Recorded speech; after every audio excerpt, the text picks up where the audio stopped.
Every time we log in somewhere with our email or reveal our location or fill in an online survey, we're giving away our personal data. It's all out there and companies can use it to make money. But what if we could too? This is Roundtable.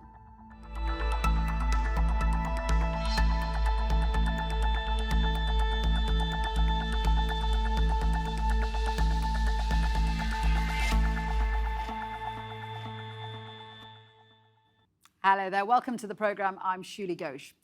Now, whether you're using social media or buying goods online, every time you share your personal details, data is collected and can be used without your knowledge. But now more consumers are demanding control of this data and realising its worth.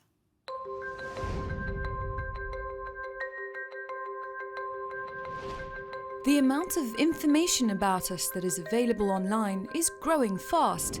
Social media accounts, search history, online payments, web traffic, it's all adding to the mountain of digital data we create. We perform 40,000 search queries every second on Google alone.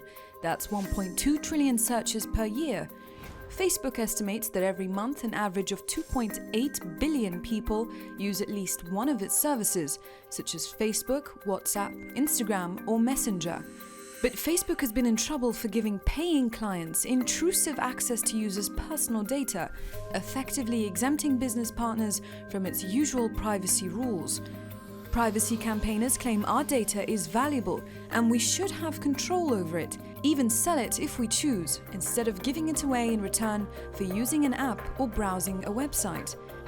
So could selling our information be a way of changing the balance of power when it comes to data? So let's introduce today's guest. Joining me at the round table, James Castro-Edwards, data protection and cybersecurity lawyer. Richard Preece, a data protection and cybersecurity consultant. And Kenneth Cukier, co-author of the bestseller Big Data. Gentlemen, welcome to the round table. James, let me start with you. A simple question. How much of our personal information is already out there? A great deal. If you were to make a subject access request to a social media site, you could expect to receive thousands of pages of information that you shared. And some of it will be information that you've knowingly posted, and other information will be that's been deduced by analytics companies, if you like, where they arrive at conclusions based on data that you've provided and combining other data sets. That sounds like a lot of information. I didn't realise we had that much information to give. I think you'd be surprised. There's a great deal out there, and it's something that people have overshared a little bit enthusiastically, and it's a bit like trying to put a genie back in a bottle, because of course once it's out there, it's difficult to put it back in again. Richard, do you think people really understand how much of their data is out there about themselves, and which can be used by companies? No, simply. I don't think there's been a mature discussion, education in society. And I think the reality is this is quite a conceptual, ethereal issue to most people, and a lot of people just don't care or think they don't care. Is it that they don't care? Because it's not as if we're uninformed, because we get those little boxes that pop up saying, do you agree, do you consent, do you give permission? And we often click yes. And how many people actually read it? And how many people actually do the full follow through? The reality is very, very few, if any, because you just couldn't live if you followed every privacy notice to the nth degree. Exactly. It's just an impossibility. It's a reality of life. And as a society, we haven't had that discussion about what it really means and what we're really doing. We're not educating people from school through out their lives about the realities of what data we produce and how it may be used. Do you agree with that, Ken? You know, I do, but I don't necessarily see it as a terrible thing. First, the issues need to ripen, and we're in the process of learning about it and what the choke points are, what the dangers are. The second thing is that it's true we can't go throughout life, clicking on a box or reading the terms and conditions that might be 70 or 170 pages long.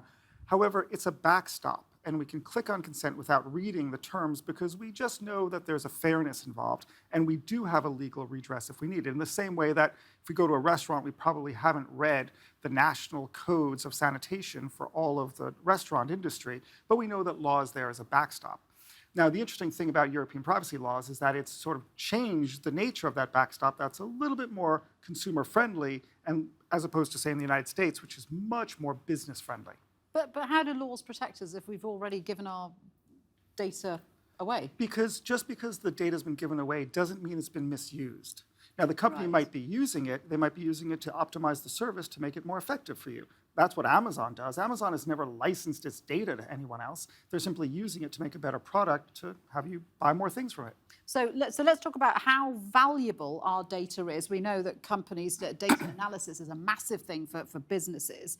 And I've read that companies can make billions through proper targeted advertising. Is it really worth that much? Absolutely, yes. So what goes on behind the scenes is there's an entire industry that's sprung up around the use of data, and essentially it's collating targeted audiences or particular profiles of audiences, which companies then buy and sell behind the scenes in the ad tech sector, and sell that notice board, if you like, or that advertisement space to businesses that want to market their goods and services.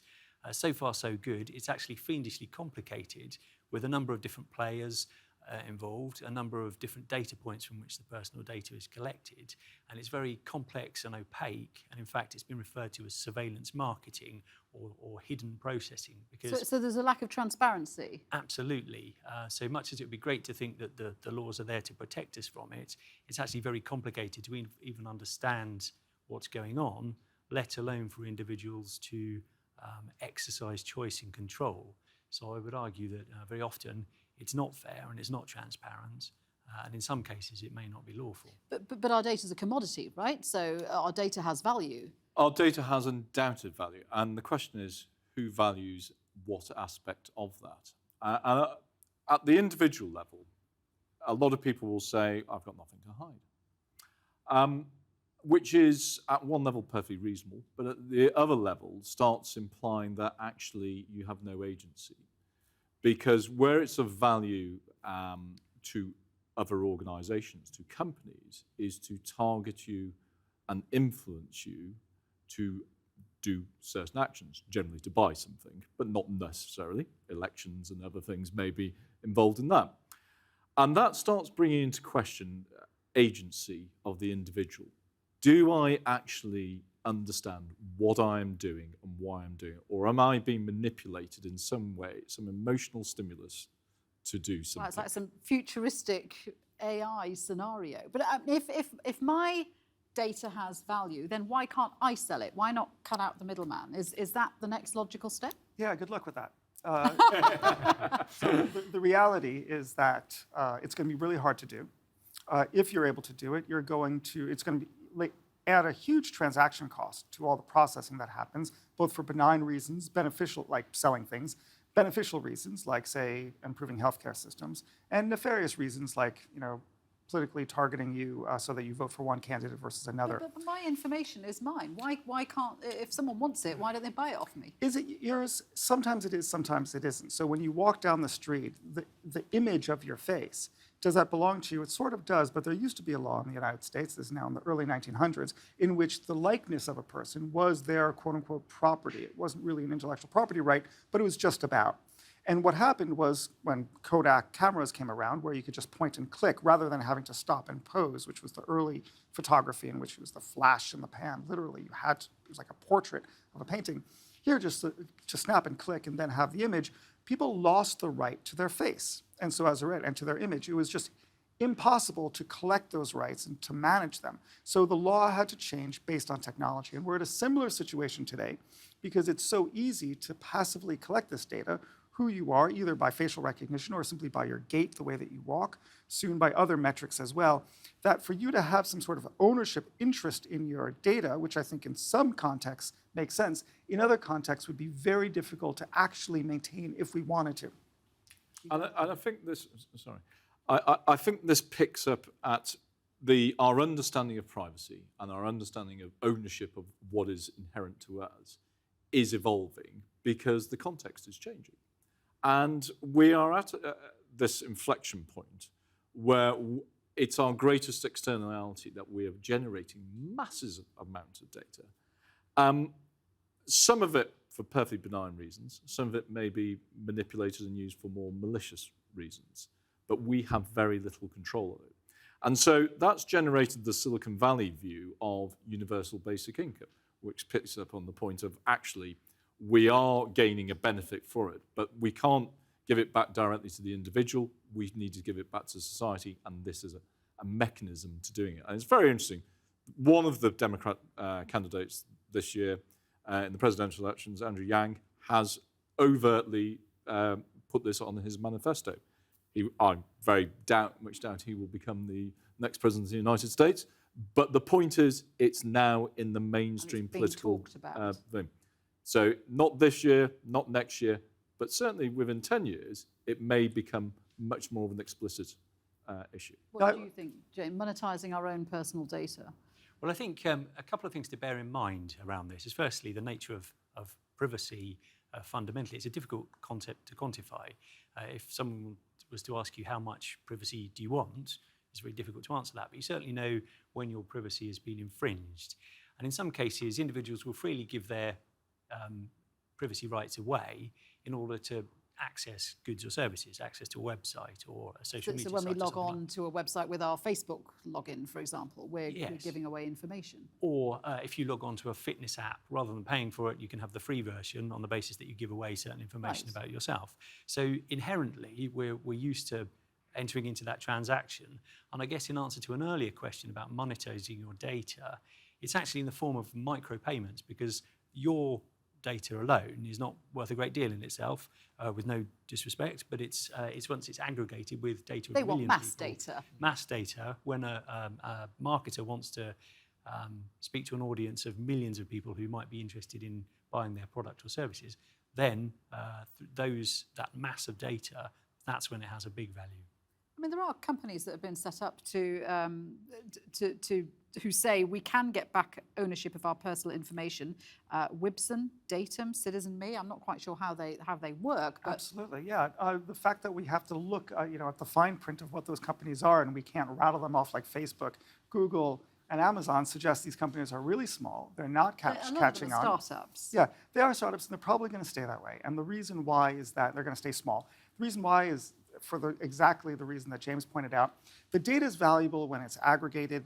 When it's discrete and it's individual, it's not as very valuable. So let's think about how the market cap of Facebook and the number of people that they have. They've got about 3 billion users. Let's say their market cap is 300 billion, give or take. That would, if you were to actually give the money out to people, you're talking what, $10, $100 per person? It's not much, and that's the entire enterprise value. There was a couple of experiments by journalists who logged on with these companies to sell their information. And I think at the end of it, they made about 10 cents every time they gave a bunch, or didn't even earn money. It was points or cryptocurrency. And so, as James was saying, for one person, we're probably not going to give up our day jobs. But why can't we be paid every time we agree to take an online survey? Because that's my time. I'm giving my time to do something like that. If you are, say, in financial services, maybe they could give you a little micropayment for actually a survey if you're part of a panel. In fact, survey companies do compensate people without muddying the waters because they want answers of people who are committed to answering rather than follow the incentive of the payment. But they are compensated for it. But for ordinary people, it doesn't really make sense. You have to remember, the data has to represent something. There has to be a ground truth to it, and you have to get something from it. This ethereal and vague sense of the data for you, as you pointed out, when I log into Facebook, I'm giving them data. Well, yeah, you're giving them your login details. You've logged in. You're probably using Facebook a couple times a day. You quite like it, and you've never paid them a single cent. Now, you are paying them, but you're compensating them not through money, but through your attention because you're looking at ads. That's been a classic business model, and most people don't find it objective. But yeah, I mean, a problem. I think people have only really started waking up to how valuable personal data is and how that data can be used. I mean, the Cambridge Analytica scandal, I don't know what you think, but that to me seemed to be a massive wake-up call to people about how their profiles could be used for political advertising. Absolutely, yes. So you said something earlier which was interesting, which was that people commonly say, I'm not worried about data protection because I have nothing to hide. But when you see examples of processing like the Cambridge Analytica case where people's preferences were collected, and then from that it can be deduced which way they're likely to vote. So that means that you can do all sorts of things. You can tell a story to particular categories of people in order to promote your aims. And you can see it's quite a complicated, it's a very complicated area, and people don't realise when they're being manipulated. But So, sorry, go on. So I think this picks up on a key point. Anyone who was subject to those targeted adverts would probably say they did not change my voting intentions. Right. However, collectively, as a society, we might be more concerned because it challenges some of our current core beliefs and understanding of what democracy should be about. But and what's appropriate. Don't these, I mean, with any advertising, and this is a complaint about when we algorithms that are existent only target you with things that it already knows that you like. Therefore, it's not changing your opinions. Do these targeted ads actually have that in? So first of all, most algorithms work on inference, not absolute knowledge. So they have inferred that you like it. They have inferred that if you're on I read something the other day, someone was on a menstrual cycle thing. The algorithm had inferred she was pregnant and started sending all those things. She just forgot to fill in the data and wasn't looking forward to being pregnant at all. So inferences can be wrong, they can be right, they can be appropriate, they can be inappropriate.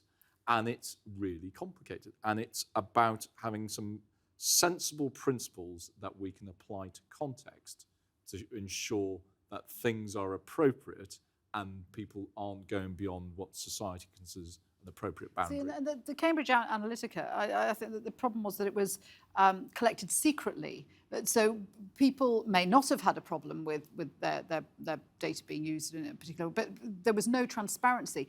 With the new GDPR and I think we have an information commissioner in the UK, and I presume that there are concurrent positions in other countries. Do we have enough protection over our privacy, or have we lost that battle? It's a good question. And we've, in fact, in the UK, we've had a Data Protection Act since 1984. We've had an Information Commissioner since 1984.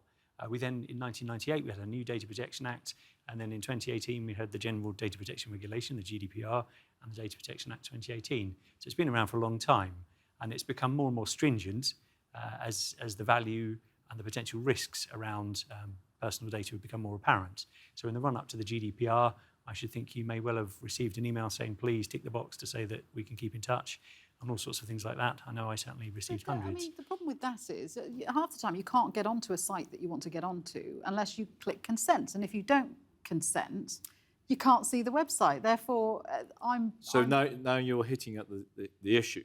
The legislation is in place. What you've just described is potentially in breach of that legislation. But we haven't yet had it embedded long enough that the Information Commissioner and her opposite numbers have had time to enforce that legislation appropriately. Plus, not all websites work within the EU and are subject to that. America has very different rules. And the problem's worse because we're training an entire generation of people just to click their rights away.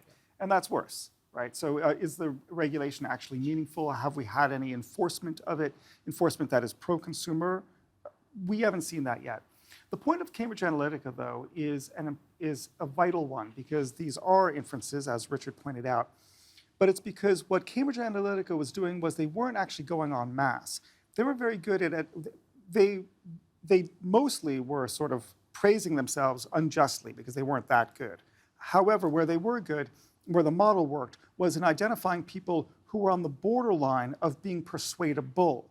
Because you only need to win an election with a very small margin to shift people from one camp to another. So as long as you can identify those people who are prone to shifting and then feeding them information to manipulate them, that can win it. So I think the real answer here is transparency, but in a way that the companies are not prepared to give it, which is every user should be able to identify if they have seen an ad, who paid for the ad, how much they paid for the ad. Now, the big web platforms are going to say, we can't do that. That's outrageous. But the fact is they have this information because they have a billing system that has had someone pay for that ad.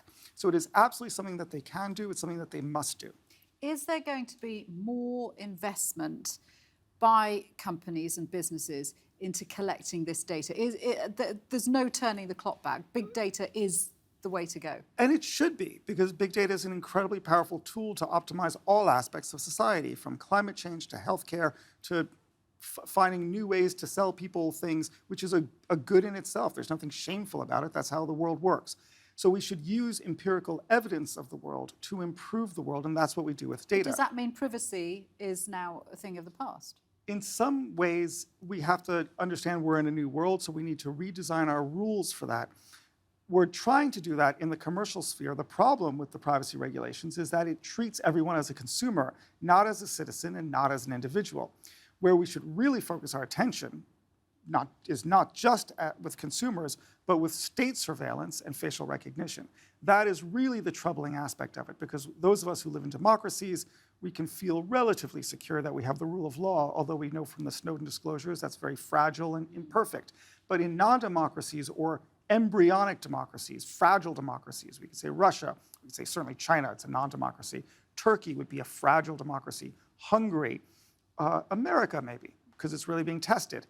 There, we should be incredibly cautious and incredibly alarmed. And I think a lot of the conversation around individual privacy for consumers and web platforms is really juvenile, because there's bigger stakes involved. Right, do you guys agree with that? The challenge is, in mature democracies, to have the rule of law adapted for the 21st century, whilst at the same time capacity building in those more fragile and newer democracies, and considering what the implications are for those non-democracies that are nevertheless part of the global system. So are we playing catch-up then with... I think I would just add to Richard's point that there's also a cultural dimension to that, because the idea of privacy is pretty much a Western, certainly a European concept. And in fact, in the past, where I've advised multinational companies and they've got establishments in Europe, they're very sensitive about the way that individuals' data is treated because they were occupied in World War II, for example, or in the communist bloc after the war. So there are jurisdictions where they have a cultural sensitivity to it.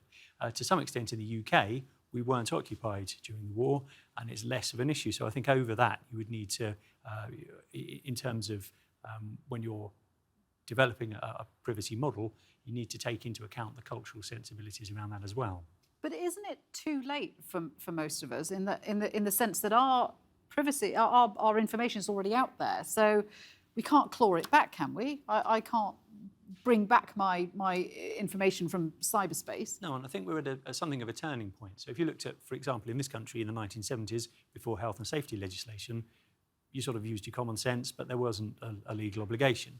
What the GDPR does is it tries to make us better at data protection, and there's some pretty hefty sanctions in there to encourage companies to focus on it. For instance, in July of this year, our Information Commissioner announced the intention to fine British Airways £183 million and Marriott International £99 million for not complying with their obligations under the data protection rules. So that's the sort of the driver, the stick, if you like.